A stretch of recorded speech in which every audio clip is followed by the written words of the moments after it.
Hi, my name is Erich, and I'm a bit interested in getting into the sport of cycling. I'm also a materials engineer, so I'm kind of a nerd when it comes to knowing how things work and the history of things. Here I am today in beautiful San Luis Obispo, about to interview a professional bike enthusiast named Wagner, who's going to give me a little information about the history and the materials concepts of cycling. So Brett, why get into cycling? I like bikes, you know, it's sweet, it's fun, all the chicks dig it. Are there any benefits to riding bikes as opposed to, you know, cars or other forms of transportation? Oh yeah, like totally man. Actually, one of the coolest things about biking is the efficiency is safe in the environment. Did you know if you burn 1 liter of gas, it's equivalent to 2.3 kilograms of CO2 emissions? Wow. You want to hear another cool fact? If you bike to work 10 kilometers each and every day for a whole entire year, that's equivalent to cutting out 1.3 tons of CO2 emissions. Biking's fun. That's why I like bikes. We're saving the trees, man. It's awesome.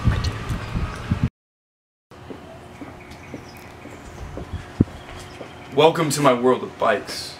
What you might be saying right now is, Brett, look at all the colors of your bikes. But what I say is, look at all the materials of my bikes. Alright, Brett, so you were telling me first materials were made out of wood. Why not wood anymore? Well, actually, I'm going to do a demonstration here, pretty much why we don't use wood anymore.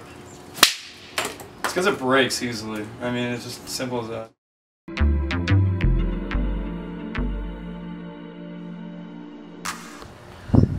So after the wood phase, what came after that? So once wood actually started to die out as a frame material, bike manufacturers started to look at more metals just because of their increased toughness, their increased strength in comparison to wood. Because when you had a wood bike and it would break easily, in the long run you want something that might even be heavier or might not even be performing as well. But if it's going to be able to perform in comparison to breaking, that's what they're looking for. So some of the added benefits for 1430 carbon steel is its increased toughness, which means it is allowed to actually withstand more force before breaking, which makes it more reliable in the long run, so you don't really have as big as a down investment. What's also nice about it is its stiffness and its inability to flex compared to like the earlier wood bikes, because when the wood bikes would flex, they wouldn't be able to take that force and they would snap. So these steel bikes in the early days had a little bit of a rougher ride, but they were durable and they were reliable, and a lot of them were recyclable, so they could just reuse them.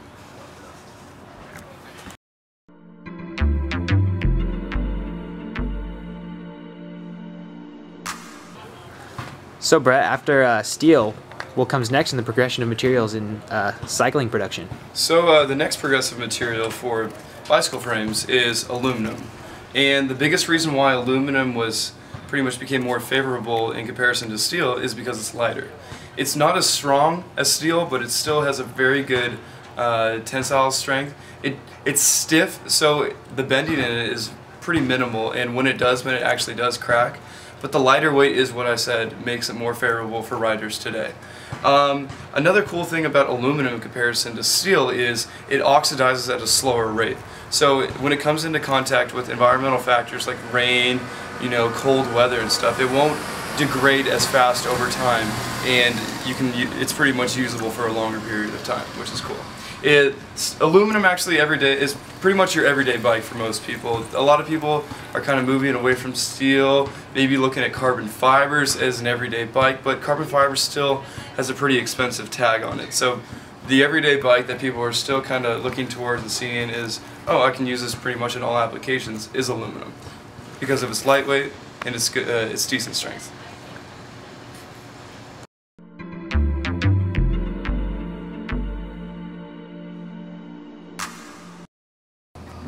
So our next progression in materials, we're going to be looking at new modern day biking materials. Oh my gosh, it's Peter Pedelson! Peter Pedelson? Oh my gosh.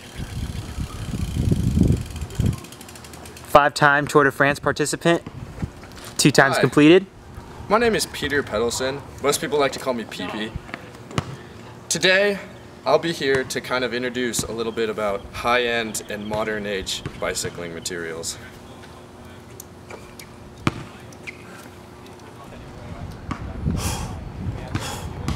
It's not because I was 2-year JV weightlifting captain in my high school that I can lift thousands of reps of this bicycle. It's because of the lightweight materials built in this frame. Carbon fiber. So, Mr. Pedelson, I'm just kind of wondering, I'm a little bit intrigued by why is carbon fiber used nowadays in modern bikes in comparison to aluminum? Like, what benefits does carbon fiber have that makes it a better material?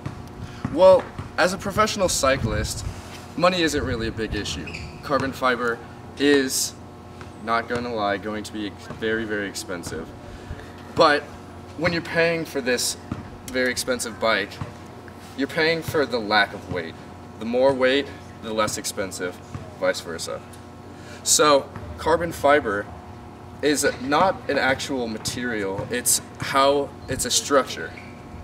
So, when you have these continuous parallel fibers glued together, and when they're glued together, they form a ply, and once this ply is set and weaved, you've got somewhat of a grain. And this grain, when stressed in the right direction, will provide maximum strength return. So therefore you have the lightest material with the strongest capabilities. And that's what you're looking for in a lightweight material.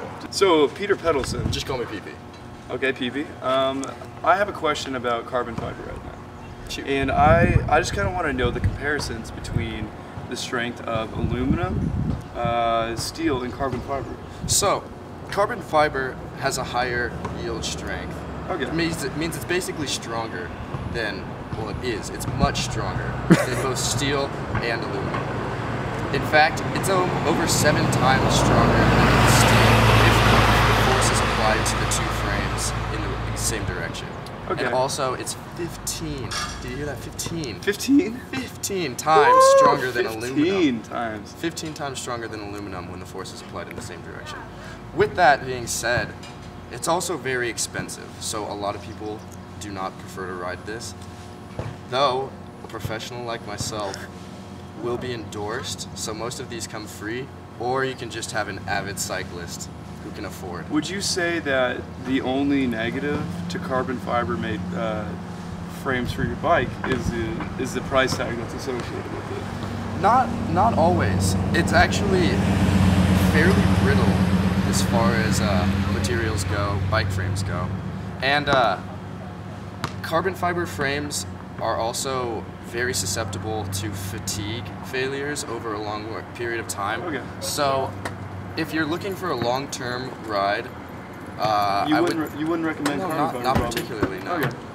But besides that, I would just say its weight to strength ratio is unprecedented. It's unmatchable, and the only thing that would even come close is nothing.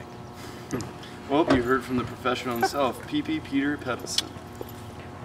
We've explored the evolution of cycling materials, and I've learned through my experiences with these young men and their interviews that these components that come with making a successful bicycle come from strength, stability, stipend, and strength. Stiffness. And stiffness, as you heard from Peter Pedelson himself. Cycling is very convenient, and the materials are to blame or to give credit to for this factor. The convenience of owning a bike is based upon what materials they're made upon. Steel, cheap; aluminum, your average material; and carbon fiber, your high-end material. Of course there are others, but these are the 3 basis materials. You look around the world and you see that this is a very convenient and popular form of transportation. The diversity of materials in cycling is what results in the cost difference amongst bicycles worldwide. This is why this form of transportation is so popular and beneficial. It's accessible to everybody. And with that, Petey, would it be too much to ask if you could give our students a final word of advice? Of course not. So, not everybody is a die-hard avid racer like I, but bicycling and cycling, the sport in general, is not just about the sport, it's about mainly transportation. Cycling has done a lot, and bicycles in general have done a lot for humanity in providing cheap, economically efficient transportation without a high carbon footprint. With that being said, a lot of bicycles nowadays are being used with materials that are being more and more easily recycled. The goal is not always to win the Tour de France, like I'm still trying to do. But it is to be able to be fully recyclable and 100% environmentally efficient. Because in the end, a bicycle is just two wheels supported by a stable frame getting one person from destination A to destination B. And that's what we must remember. Thank you. You heard it here first.